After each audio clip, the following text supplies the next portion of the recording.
देश विदेश की सच्ची खबर सच के साथ।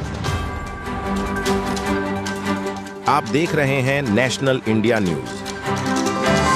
लोकसभा महापर्व के परिणाम आने के बाद एनडीए गठबंधन 292 सीट ही जीत पाई है, जहां उसने दावा किया था कि इस बार 400 पार की तर्ज पर आज बनारस के कुछ वरिष्ठ नागरिकों से मिले, उनसे बातचीत की। बनारस के ही एक वरिष्ठ नागरिक डब्ल्यू मौर्य ने बताया कि पहले प्रधानमंत्री नरेंद्र मोदी का कहना था कि इस बार 7 लाख वोटों से बनारस में जीतेंगे। परिणाम आपके सामने है, 1,52,000 वोटों से इन्होंने जीत हासिल की है। तो इस बात से समझ आइए कि काशी की जनता को अब इनको जानकारी रही है कि इनका यहाँ पर अब कोई काम नहीं। भाजपा वाले यहाँ तक कह रहे थे कि इस बार 400 पार, लेकिन इस बार उनकी हवा निकल गई।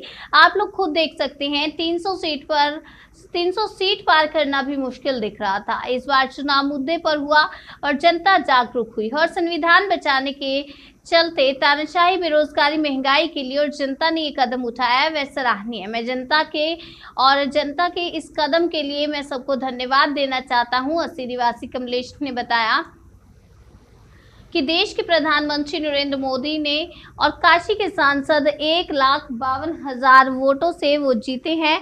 और आपको बताते चलें, अगर नैतिकता की बात की जाए तो वह उनकी जीत नहीं, यह उनकी हार है, क्योंकि जो विकास उन्होंने बनारस में किया, वह बनारस में उनको अगर 1,52,000 से जीत मिल रही है तो ये उनकी हार है। 70,000 नोटा को वोट पड़ा है और 35,000 बीएसपी को वोट पड़ा है। अगर इसको कैलकुलेट कर लिया जाए तो शायद उनकी कहानी यहाँ पर समाप्त होती है।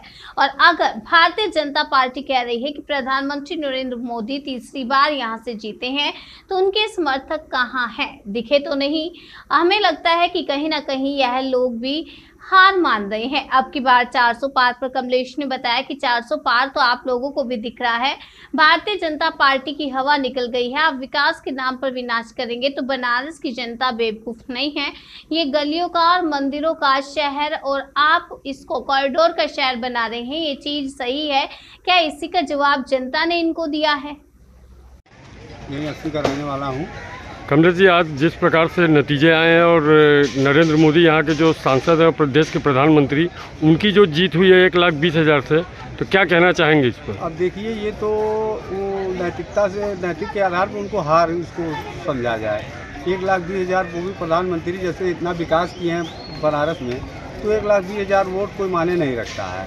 ठीक है, अगर बनारस में विकास है तो फिर वोट की इतनी गिरावट क्यों? अब देखिए, 70,000 नोटा पड़ गया है और बसपा के कैंडिडेट 30-32,000 वोट दिए गए, नहीं तो उनका कहानी ही लग गया होता आपकी। ठीक है, हाँ। भाजपा के समर्थकों के नहीं, देखिए भाजपा के समर्थक जो भी हैं वो बेचारे नजर ही नहीं आ रहे हैं, पता नहीं कहाँ हैं। हो सकता है अभी शाम को फ्रेश होके हमें पप्पू की दुकान पे लड़ाई झगड़ा कर। उनका कहना था कि मोदी जी इस बार बनारस से रिकॉर्ड तोड़ 8 लाख वोटों से जीतेंगे। हाँ, कहाँ गया वो 8 लाख? वही तो जानना चाह रहे हैं ना कि भैया मोदी जी 8 लाख वोट से जिता रहे थे, वो लोग कहाँ गए? वो वोट उनके कहाँ गए? समर्थक कहाँ गए? 1,000 वोट से यूपी में कह रहे थे 80 की 80 सीट जीतेंगे। हाँ, 80 की 80 सीट जीतेंगे, आधा भी नहीं जीत पाए हैं। अच्छा, उनका कहना था जो नारा था अब की बार 400 पार। हाँ, वो 400 पार की हवा निकल गई है, क्योंकि भैया देखिए, आप विकास के नाम पे विनाश करेंगे तो बनारस की जनता चूतिया नहीं है। मतलब जहाँ जाम लग रहा है आप उसको तोड़ दीजिए, मकाने तोड़ दीजिए।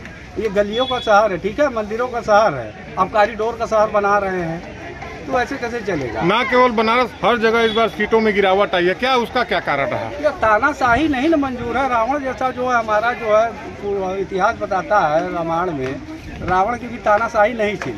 तो तानाशाही प्रवृत्ति जो है हमको आपको किसी को भी वो नहीं होगा, मंजूर नहीं होगा। क्या लग रहा है देश का प्रधानमंत्री कौन होगा? मोदी जी होंगे या कोई और होगा? नहीं, मोदी जी तो खैर ये मैंडेट बता रहा है, मोदी जी नहीं हो पाएंगे, कदापि नहीं हो पाएंगे।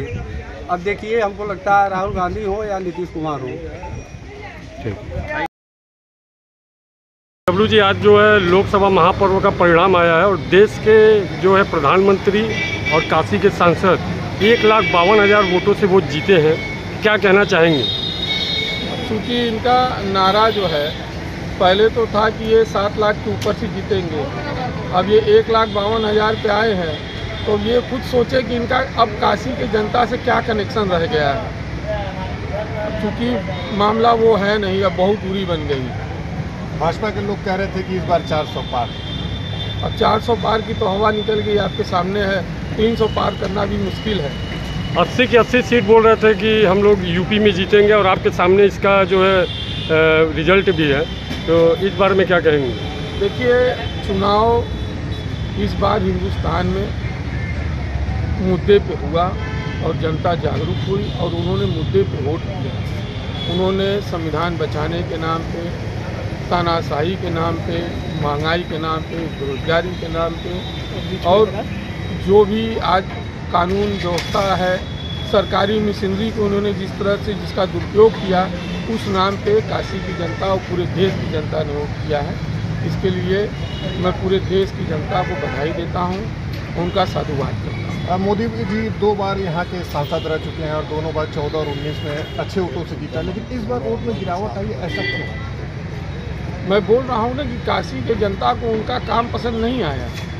ये यहाँ पे जो भी काम हुए हैं वो सिर्फ टीवी पे दिखते हैं। हम आप काशी के निवासी हैं, आज भी देख लीजिए गंदगी की हालत वही है। जाम की समस्या से हम लोग सारे लोग जूझ रहे हैं। आज तक बनारस में इन्होंने, अगर ये महिलाओं की ही बात की, ये यहाँ के सांसद 10 साल रहे, देश के प्रधानमंत्री रहे, और महिलाओं के नाम पे इन्होंने एक कन्या विद्यालय तक नहीं खोला, एक कन्या विद्यालय तक नहीं खोला, एक भी इन्होंने हॉस्पिटल नहीं खोला, एक भी एम्स नहीं बनाया।